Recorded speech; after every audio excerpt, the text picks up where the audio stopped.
Hello বন্ধুরা, কেমন আছো তোমরা সবাই? আশা করি প্রতিদিনের মতন তোমরা খুব ভালো আছো। আজকে আবার চলে এলাম একটা নতুন ভিডিও নিয়ে। আজকে এই ব্যাগটা কেন দেখাচ্ছি বলো তো? এর মধ্যে কিছু জিনিস আছে। কি জিনিস আছে দেখবে? এর মধ্যে কিছু ছেঁড়া ছেঁড়া কাপড় আছে। আর এই যে ব্যাগটা দেখছো, এটাও আমি কিন্তু তৈরি করেছিলাম।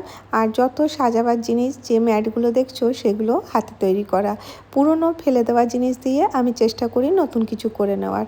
তো দেখো, আজকেও আমি একটা সুন্দর জিনিস তোমাদের সাথে শেয়ার করব, যে এটা কিন্তু প্রতিদিন কাজে লাগবে। এই রকমের ছেঁড়া কাপড়, ছেঁড়া প্যান্ট আমাদের প্রত্যেকেরই থাকে বাড়িতে। এতে কি হয়, অনেকটা জায়গা এঙ্গেজ করে রাখে, আর সেগুলো কোনো কাজেরও না। তো এই যে এই পিসটা দেখছো, এটা একটা শাড়ির পিস। এটা আমি অনেকগুলো DIY করেছিলাম, তারপরে দেখো এইটুকুই পিসটা বেঁচে গেছিলো।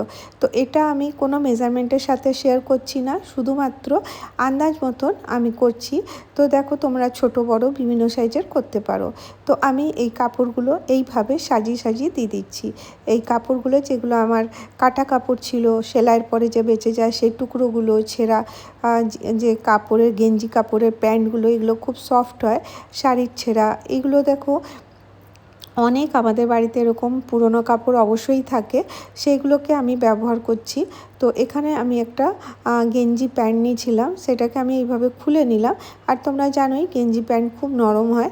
আর এই যে এই কাপড়টার উপর আমি এইভাবে অ্যারেঞ্জ করে রাখছি। তোমরা যে কোনো কাপড় দিয়ে এটা তৈরি করতে পারো। আর আমার কাছে যা ছিল সেটা দিয়ে আমি তোমাদেরকে শেয়ার করছি। প্রথমে দেখো, এই সিনথেটিক কাপড়টা দিলাম শাড়িটা, তারপরে এই কাপড়গুলো এরকম করে সমান করে দিতে হবে। আর এইভাবে দিতে হবে যাতে এটা কম বেশি না হয়।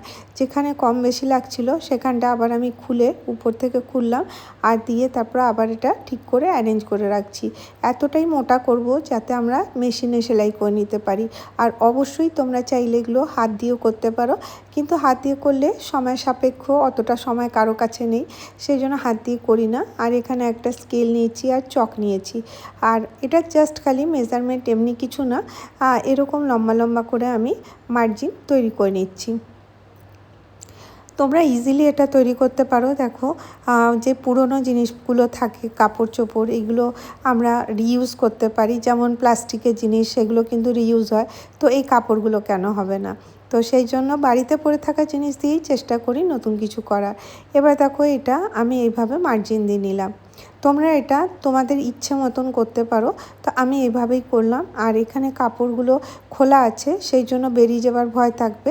এখানে আমি সেই জন্য মাঝে মধ্যে কিছু বল পিন লাগিয়ে দিচ্ছি। বল পিন লাগলে কি হবে, এগুলো কাপড়গুলো, মানে যে ভেতরে কাপড়গুলো আছে, সেগুলো একটু সিকিওর থাকবে, আর এগুলো খুলে পড়বে না। আর যে মার্জিন দিয়েছি তার ঠিক মাঝখানে এরকম করে বল পিন লাগিয়ে নিচ্ছি। আশা করি বুঝাতে পেরেছি। খুব সহজ, এটা যে কেউ পারবে। তোমরা হয়তো অনেকেই করে থাকো। এবারে দেখো, এখানে আমি নিয়ে এটা এভাবে সেলাই করা শুরু করলাম। তোমাদেরকে বললাম আমি এতটাই কাপড় ভেতরে দিয়েছি যাতে কিনা আমি মেশিনটা চালাতে পারি। আর এখানে আজকে আমি 16 নম্বর ছুঁচ দিয়েই আমি এই সেলাইটা করে নিচ্ছি। আর তোমাদের অসুবিধা হলে তোমরা 18 নম্বর ছুঁচ অবশ্যই ব্যবহার করতে পারো। তো দেখো, নিজের হাতে বানানো জিনিসগুলো দেখতে অনেকটা ভালো লাগে। আর তোমরা যদি ওটা দিয়ে ঘর সাজাবে, তাহলে কিন্তু সেটা অনেক মানে নিজেকে ভালো লাগবে, তার জন্যই করা। তো এইভাবে দেখো, আমি লাইন লাইন করে এটা সেলাই করে নেব। তো সেলাই করা হয়ে গেছে, তোমাদেরকে আগে আর পিছনের দুটোই দেখিয়ে দিচ্ছি।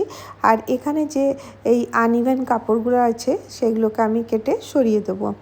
আর এখানে কিছু ফোম শিট ছিল, ওইগুলোকে আমি সরিয়ে দিলাম। এবারে কি হলো, জিনিসটা একদম পোক্ত হয়ে গেল। আর তোমরা তোমাদের ইচ্ছে মতন ডিজাইন অবশ্যই তৈরি করতে পারো।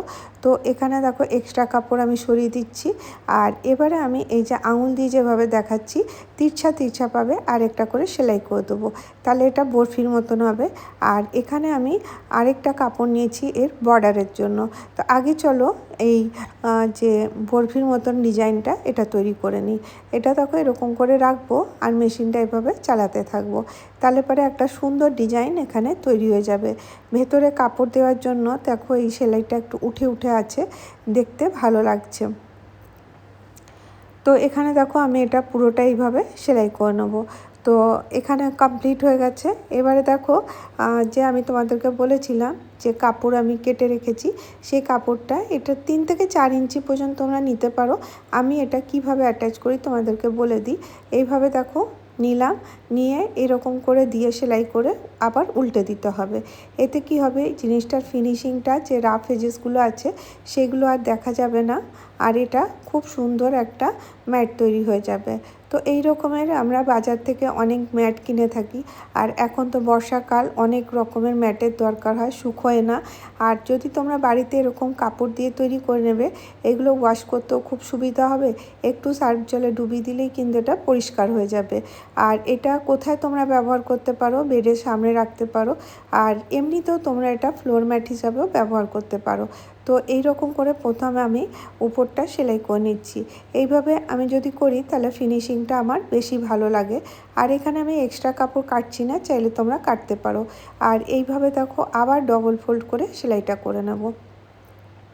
কতটা সহজে হয়ে যাচ্ছে দেখো, কোনো ঝামেলা নেই। আর তোমরা মেশিনে ইজিলি, যে কোনো মেশিনে এটা করতে পারো। যারা তোমরা সেলাই নাও জানো তারাও কিন্তু এগুলো দিয়ে নিজের প্রয়োজনীয় জিনিসগুলো তৈরি করে নিতে পারো। তো খুব সিম্পল, বাড়িতে পড়ে থাকা কিছু পুরনো কাপড় দিয়েই তোমরা এই ম্যাটটা তৈরি করতে পারবে। তো আশা করি তোমাদেরকে বোঝাতে পেরেছি। আর তোমাদেরকে আমার ভিডিও কেমন লাগে অবশ্যই জানিও। আর যদি তোমাদেরকে ভিডিও ভালো লাগে তাহলে একটা করে লাইক অবশ্যই করে দিও। আর অনেক ভালো লাগলে চ্যানেলটাকে সাবস্ক্রাইব করে রাখো, আর নতুন ভিডিও দিলেই তোমরা দেখতে পাবে। তো দেখো এখানে আমার ম্যাটটা পুরো কমপ্লিট হয়ে গেছে। তো কতটুকু সময়ের মধ্যে দেখো একটা সুন্দর ম্যাট তৈরি করতে পারো। তো কেমন লাগলো আইডিয়াটা জানাতে ভুলো না। আর যদি ভালো লাগে তাহলে অবশ্যই একটা করে লাইক করো। তোমাদের একটা লাইক, একটা কমেন্ট আমাকে অনেকটা মোটিভেট করে নতুন কিছু করার জন্য। হ্যাঁ, আর এটা তোমরা মেশিন ওয়াশও করতে পারো। আজকের জন্য এতটাই।